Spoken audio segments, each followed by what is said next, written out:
Ito po mga natural remedy para ma-relieve yung pagkahilo at saka sakit ng sikmura. Ang luya, gawin natin itong tsaa sa labat. Alam na alam natin yan.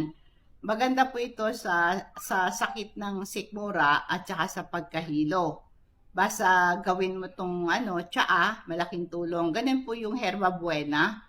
Ito po isang herbal tea sa Pilipinas na kuha lang kayo ng dahon ng herba buena, tapos ay lagyan mo ng kumukulong tubig, ilagay mo siya sa tasa, after mga 5 minutes, pag malabig na yung tubig na binuhos mo doon, inamin mo, meron siyang pampakalmante at relaxing effect sa sikmura mo.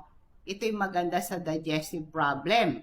At ganoon din po yung dahon ng bayabas, ilaga mo to.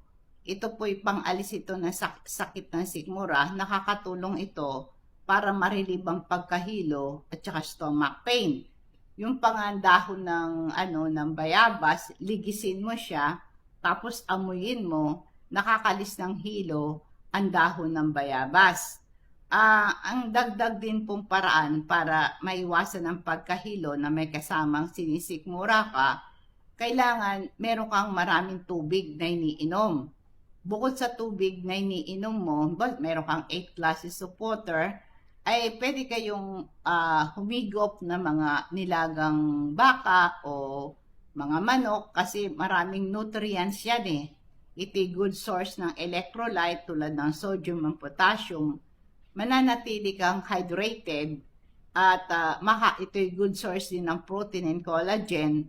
Sumusuporta sa muscle health at digestion mo. O kaya yung Gatorade, uminom ka ng Gatorade, ito meron siyang carbohydrates, electrolyte, and water. Yung carbohydrates ang puprovide ng energy for the muscle. Yung electrolyte naman, nagre-regulate ng fluid balance at muscle function para mawala yung pagkahilo mo at sinisikmura ka. Pagka nahilo ka, sinisikmura ka, iwasan mo yung mga pagkain mayaman sa taba at maraming matatamis at iwasan mo yung maanghang na pagkain. Iwasan mo yung caffeinated drinks at pag-inom ng alak, iwasan mo. Kasi yung caffeine and alcohol, nakaka-dehydrate na lalong malala ang pagkahilo mo at lalong worse ang sakit na ang sikmura mo.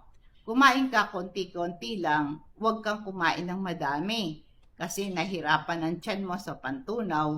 Pag nahirapan ang tiyan mo tumunaw ng pagkain, nahihilo ka. Instead, kumain ka lang ng konti, madalas throughout the day. Huwag kang magpagod, magkaroon kang enough na pahinga. Kasi madalas kang makarecover pag meron kang 7 to 8 hours na tulog gabi-gabi. Dapat marunong kang mag-manage ng stress mo. Lumalala ang pagkahilo at saka sinisik mo.